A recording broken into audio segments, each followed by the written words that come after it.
स्वतःच्या चैनीसाठी surrogate mother होणं याला काय आधुनिकपणा समजतेस तू? ए उगाच जास्त बोलायला लावू नकोस हं मला. तुझं अमेरिकेला जाणं हे सुद्धा चैनीसाठीच आहे असं मी म्हटलं तर. चांगलं शिकलेस ना रे तू. इथे सुद्धा नोकरी मिळू शकते ना तुला. पण तुला ही हाऊस म्हणूनच ते अमेरिकन पीस लावायचंय ना तुझ्या कॅपवर. ए आता तू का पर्सनल होतेस? माय फुट. तेवढी तर किंमतच देत नाही मी तुला. आणि तुझे विचार ऐकल्यावर तर नाहीच नाही. मी जे करणार आहे ना त्याने एका जोडप्याला आयुष्यभराचा आनंद मिळणार आहे, समाधान मिळणार आहे. अरे त्या दिवशी त्याच्या चेहऱ्यावरचा आनंद बघायला हवा होतास.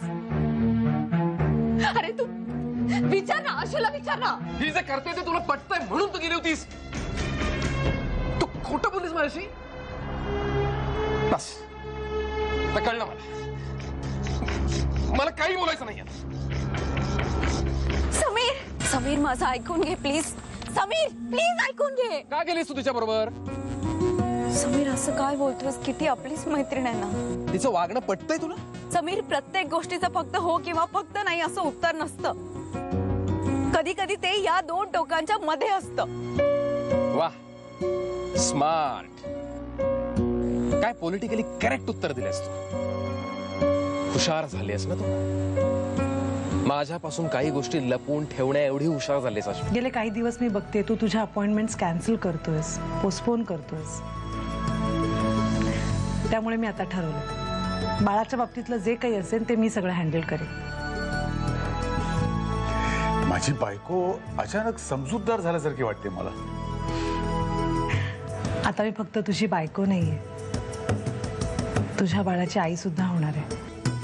मग समजूतदार नको व्हायला? मीता, गोष्टीतली राजकन्या अचानक मोठी झाल्यासारखं वाटायला लागलंय मला. Thank you mister prince.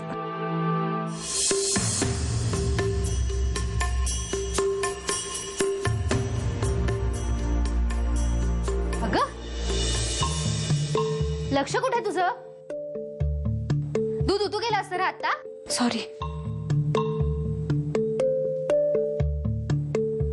आणि पुतळा का झाला तुझा? सॉरी. सॉरी म्हटलं की झालं का सगळं? अश्विनी तुझ्या दादानी मागल्या दारी म्हैस नाही बांधून ठेवलेली. अर्ध्या लिटरच्या पिशवीला 12 रुपये पडतात. आणि घरपोच हवी असेल ना तर 8 आणे दक्षिणा द्यावी लागते. मुझे माफ कर दे मेरे दिल के मलिका, मेरे जाने जिगर दिल के टुकड़े, मुझे माफ कर दे. समीर हा काय वेडेपणा काय करतोस तू? जोपर्यंत तुम्हाला माफ नाही करणार मी असाच बसून राहणार. समीर सगळेजण बघतात आपल्याकडे बघून हसतायत. प्रेम करणाऱ्यांवर लोक हसतातच, पण लक्ष नसतं द्यायचं त्यांच्याकडे. सांग तू मला माफ केलंस की नाही? समीर उठ प्लीज. नाही तू मला माफ केल्याशिवाय मी नाही उठणार. मी नाही माफ करणार. ड्रामेबाज नौटंकी उठ आता. नाही तू मला माफ कर. माफ केलं. हा माफ केलं. काय हा तमाशा सगळे बघतायत ना. तू आता इथे यायची गरज नाहीये.